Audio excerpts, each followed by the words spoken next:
Hey guys, Dustin here with Master Passive Income. I'm super pumped to be able to share with you how I basically was able to quit my job and become successfully unemployed. It's really basically by changing my mindset and changing the way I view money and then start investing that money. Now, to help you to understand how to invest in real estate, I'm going to give you a little bit of backstory about me to give you a little bit of encouragement. Now, I have always been entrepreneurial in my life. I've always, had businesses. I've always had the idea of being a business owner, but I've always worked a job. We're always taught from every one of us is literally taught this. You go to school, you get good grades.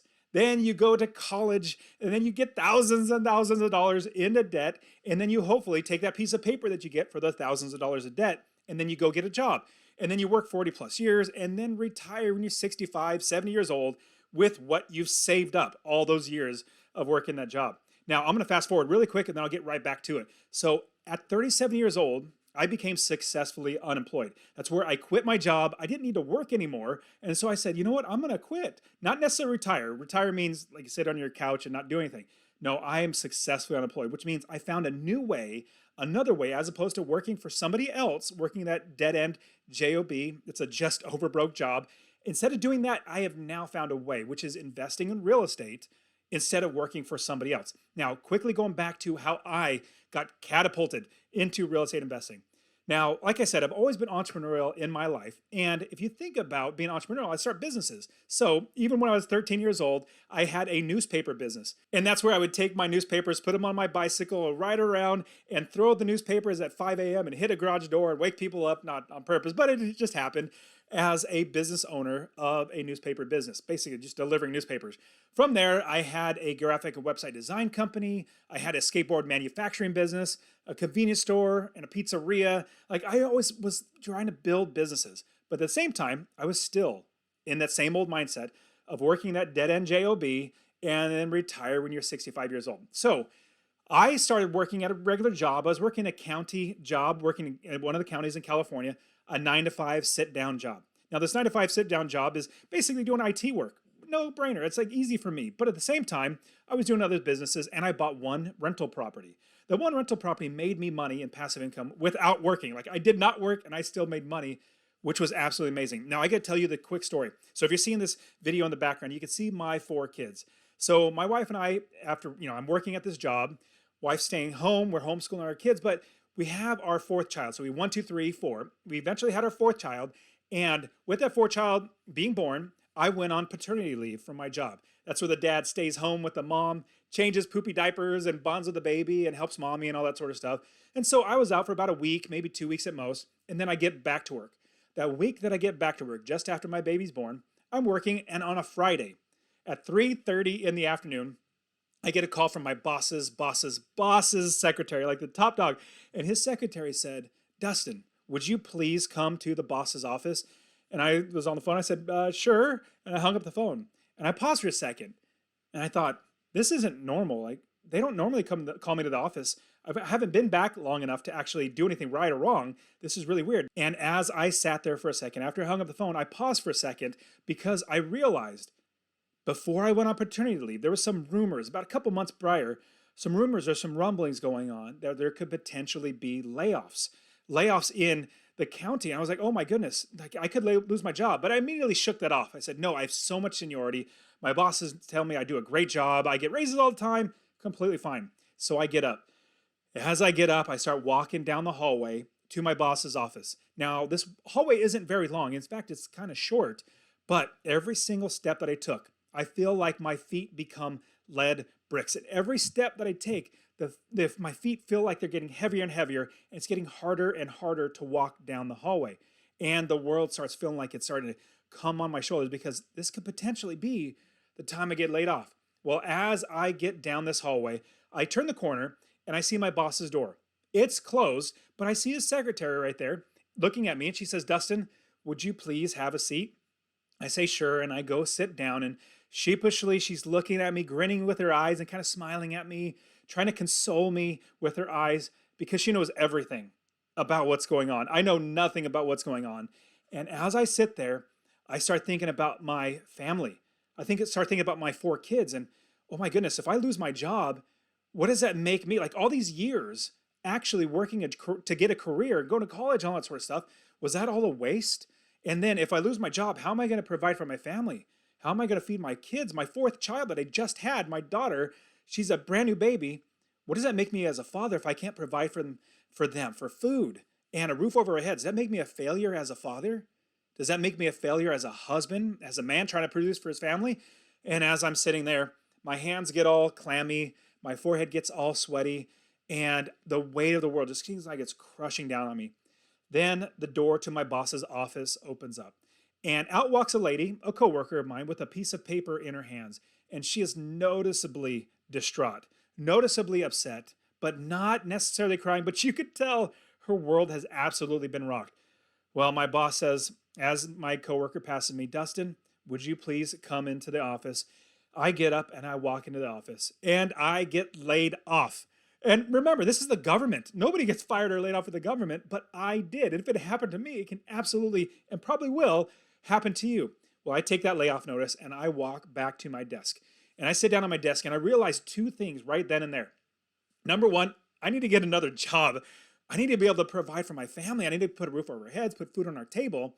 Praise the Lord, I was really, really blessed to find another job in the same county at a whole nother department, terrific department, went and worked over there. So I was able to check, got that one done where I can provide for my family. But the second thing, as I'm sitting in my chair right after getting laid off, I realized the second thing, and you need to realize this too, that I need to make sure that this never, ever happens to me again. I need to make sure that nobody has the ability to take away my ability to feed my family, put a roof over our heads and all that sort of stuff. And from right then and there, sitting in that chair, I realized whenever anybody would ask me the question, Dustin, what do you do? I would normally say, well, I work at the county. I do IT work at the county. I'm basically giving them my value that's in my job. My value is not from my job. My value comes from my God, from my family, and from myself. And as I'm sitting there in that chair, I realized my value is not my job. Now, I've always wanted to invest in real estate or become a real estate investor. I had one or two properties at the time, but I didn't go full force in it. Right then and there, I realized I need to make sure this never happens to me again. And the way I can do that is by investing in real estate. It may so happen that 100% of my money comes from my job. That's now my part-time job. I'm now a full-time investor. I started telling every single person that I'm an investor.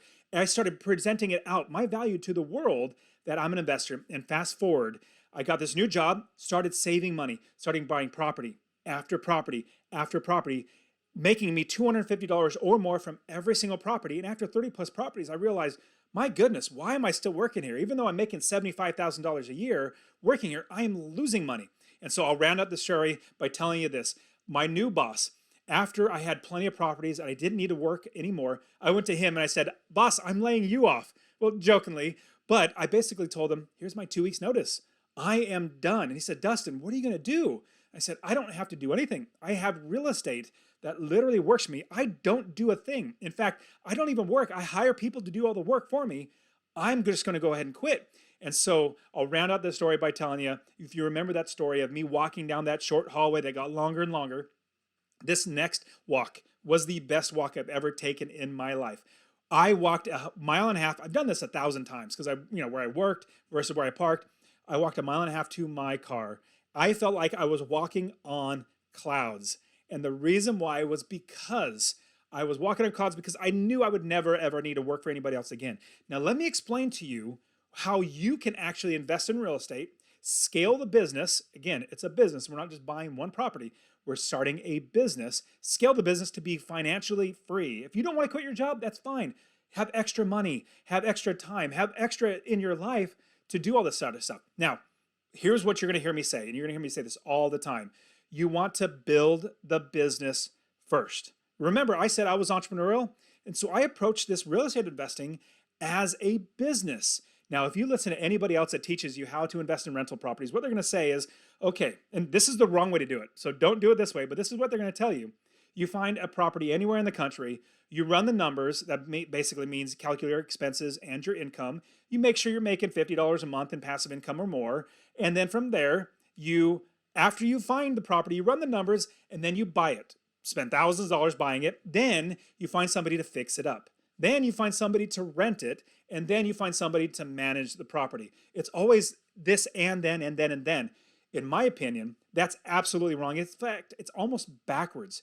What we do in this business, in real estate investing, to be successful, all my students, we do it this way and we become successful because we build the business first. Let me give you an example of what that looks like. If you're going to build a business, you're going to build a convenience store business, you're not going to sign the lease on a location, open the doors, and put a box of candy bars in there. No, you're not going to do that. What you are going to do instead is you're going to build the business first. You're going to get the gondolas. Those are the shelving units that you put all the candy bars on. You're going to get the countertops, the cold storage, fountain machines, bank accounts, cash registers, insurance, employees, all this sort of stuff before you buy any inventory. From that point forward, after you have your business, that's when you then buy the inventory. Same thing with real estate investing. What we do is we build the business first. We get everybody to work in the business, and then we buy a piece of inventory. Now, other people teach you or tell you that your property is your business. No, no, no, no. Your property owns inventory. And it so happens that property is an inventory. A piece of property that you own is your inventory. So what we do, and this is how we can scale the business, we build the entire business first. Then we buy inventory and we put that into our business, and the business runs itself. And this is what it looks like when you're building that real estate investing business. First, you're going to obviously find wherever you're going to invest. If it's in your backyard or thousands of miles away, which most of my students, we invest out of state. What we do is we build the business first. We make sure that in this city, there's inventory, meaning there are properties that we can buy. Not like San Francisco where they're like, $2 million for a home and you won't be able to rent it for more than maybe $2,500 a month. You're not going to make money. We find places like in the Midwest, down in the Southeast, the Carolinas and Florida. It's where you invest. That's how you're going to make money. Once we find the area, then that make sure it has inventory, we pause looking at inventory, looking at properties. Then we find the people in our business that are experts literally there on the ground. And I'll tell you this, Zillow is not an expert. Realtor.com is not an expert. Redfin, Trulia, all these companies that try to give you an estimate of what something's worth, those are not experts. But who are the experts? Those are the people literally there on the ground doing the work every single day. Here's what it looks like. You want to find a good property? You call up the expert that is going to find the properties for you. You find a realtor.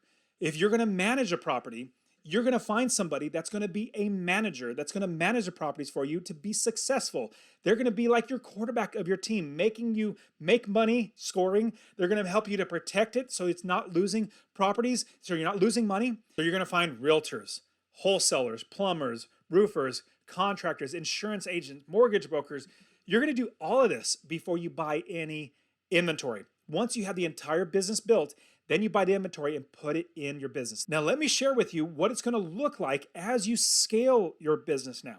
Now, if you buy one property that makes you $250 or more in passive income, that is $3,000 a year without working. If you buy 10 properties, that's $2,500 a month in passive income. That is $30,000 a year without working. 20 properties is $5,000 a month in passive income, $60,000 a month without working. Now, and all you need to do is scale that up from there. If you want to get to whatever dollar amount, just keep scaling, buying the next property. That's what I did. After 30 plus properties, I realized I didn't need to work anymore. And here's the great thing about real estate investing. I don't pay my taxes. I don't pay my insurance. I don't pay my mortgage. I don't pay for repairs. I don't pay for the leaky toilets. My management, I don't pay for any of that stuff. My tenants pay for all of that. And it may so happen that the money flows in through me and out to all these bills, but I don't have to get a job to pay for a property manager. That's already cooked into the system, the business that we've already built. Now, here's what it really looks like. I'm going to calculate all of my expenses, your mortgage, your taxes, your insurance, your vacancy factor, basically how long it's not rented for. You're going to calculate your repairs, capital expenses, like if an AC goes out, you're going to calculate all these expenses, add them all up, and then you ask your expert on the ground, your property manager, hey, property manager, this property, how much can I rent this property for? They'll say, okay, well, you can rent it for $1,300. Well, if your expenses are $1,100, you have a $200 a month in passive income. Your income minus your expenses, that difference is your passive income. Now, here is also another great thing. A lot of people have heard the book, The 4-Hour Work Week. Well, working 4 hours a week is for suckers. I don't even want to work 4 hours a month. I don't work 30 minutes a week. I maybe work 30 minutes a month on my real estate investing business because what I've done is I've built the business first, bought inventory, put it in, and had the people on the ground do all the work for me. And on top of that, I put in business processes and systems in place in my businesses so that the people that are experts doing the work for me, the managers and the contractors and all them, they do it for me in the way that I want them because I've already told them this is how you run the business. Now, I'll give you a quick example of what that's going to look like. You're going to make sure that you're collecting rents in the right way. Rent is due on the 1st. It's late after the 3rd. Let's say the 4th rolls around, you give them a 3-day notice. Basically, it's going to be late, you give them a late fee. Once that 3-day notice is up, you immediately start the eviction process. Here's a big reason why. If you have a mortgage, your bank is not going to say, "Oh man, you had too many Christmas presents you had this month. You don't have enough money. It's okay. You don't have to pay your mortgage." No, they're not going to do that. In fact, they'll say, "It doesn't matter. The mortgage is still due. We're going to kick you out. We're going to foreclose on the property." Same thing what we do. We run it as a business. In fact, this is so much better than anything else, like, making exceptions. We are not discriminating against anybody. We're treating every single person the exact same. And in doing that, we make sure that we are running our business as a business. We're putting processes in. We don't even have to do that stuff. We have our property managers do that stuff. So what we do here at Master Passive Income, when I teach investing in real estate, we find a right area to invest. Anywhere in the country. We can definitely do that. I'll show you how to do that as well. Also, on top of that, what we do is we also find the right people to make sure that they run the business. And then we scale the business by buying property after property after property, saving all that money from every single property. Let's say you made $250 a month from one property, $3,000 a year. You basically save that to buy the next property. And then you do it all over again. You keep scaling it. We can refinance it. I literally know of 14 or 15 different ways to get financing for properties. I have dozens of people sending me properties all the time. All these things are covered. I want you to get my real estate investing course absolutely for free. If you go to masterpassiveincome.com/free course, I will literally give you this course. It's absolutely for free. Just want to show you how to do this. You can also text the word rental, RENTAL to 33777. Rental to 3377. I'll literally give this to you. It'll show you how to find an area of the country to invest, how to make sure you're building the business first, how to make sure you're finding the right properties, buying it right, scaling the business to where you can quit your job.